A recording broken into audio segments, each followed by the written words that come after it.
All right, hello everyone. I'm Jason Bates, owner of Electrum Financial, where a mortgage is not just a flip of a coin.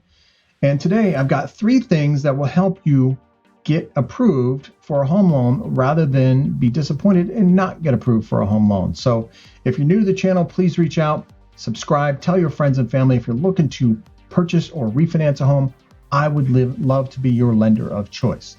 So with that, let's jump right into it. Let's get into what 3 things underwriters are looking for when underwriting your home loan. All right, so I've got a little bit of an illustration here that I want to bring up here. Let me move over so that I'm in the center of the screen here. And let's take a look here and see what we're looking at. So the first thing here, stability. Stability. How long have you been at your job? How long have you lived at your current residency? Do you show any reserves? Now, stability is all about showing a little bit of maturity, quite honestly. So if you're a couch surfer, first of all, homeownership probably isn't in your near future. But if you're somebody who, is trying to raise a family and you're starting a family and you've been living at your apartment and you're tired of your neighbors yelling or your car's getting scratched at your apartment complex, or you can't find a parking space, but you've shown the stability in which you've been at one place, you've held down a job, and you've been able to save up some money, you're showing good stability. But if you're not doing that, it doesn't mean you can't get a home loan. It's just that this is one of the factors that underwriters are going to be looking at to get a home. So I want to preface that. Just because you don't fit all 3 of these things doesn't mean you can't get a home loan. You need a good loan officer like myself who can navigate through this. But if you take a step back and really look at your situation, and you fit all 3 of these things that we're going to go over here today, then you're going to be well on your way to home ownership. That's for certain. All right, so the next thing here, ability. What is your ability to repay this loan? If your job is, if you're self-employed and you're just newly self-employed, then your ability, you may be making a lot of money, but you haven't shown a history, stability, right? If you haven't shown a history of making this money as self-employed, then that's going to hurt you. It's going to not prevent you necessarily, depending on how long you've been at your self-employment job, but it certainly is not something in your favor. And that's where you need a good loan officer like myself who can navigate through that with you. So ability really boils down to, do you make enough income to repay the loan? That's what you're applying for, right? So your ability to repay is that. Now, ability doesn't mean that you have to have a 10% debt to income ratio.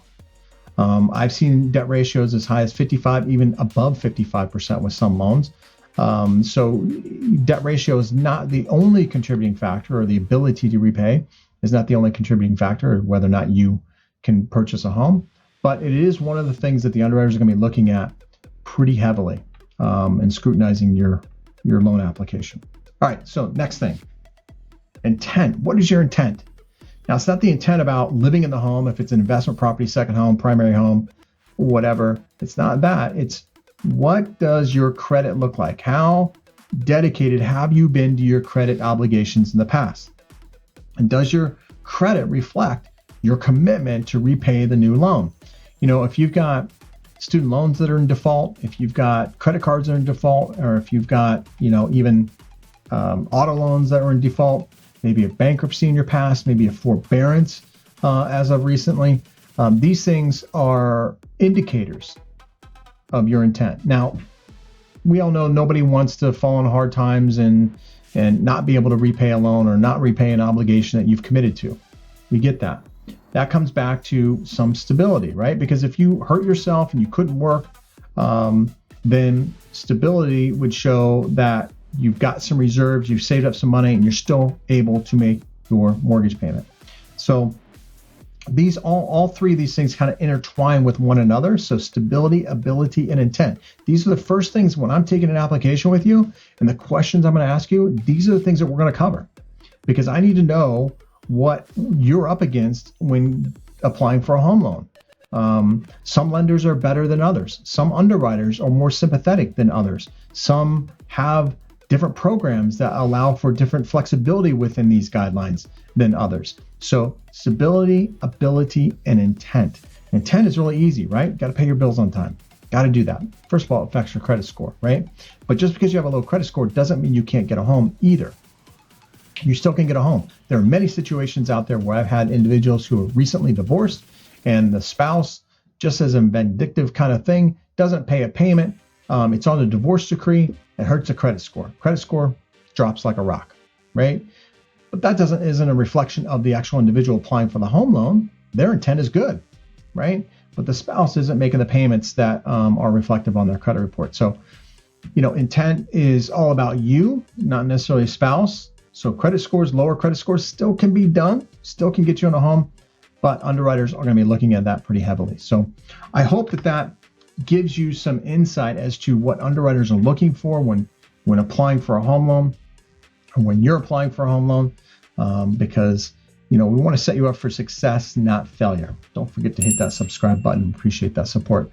We want to set you up for success and not failure. So do reach out to me. I'd love to be your lender of choice if you're looking to purchase or refinance a home, or know anybody who is looking to purchase or refinance a home. I certainly would love to be their lender of choice as well. So until next time, happy house hunting, and we'll talk to you soon. Take care. Bye-bye.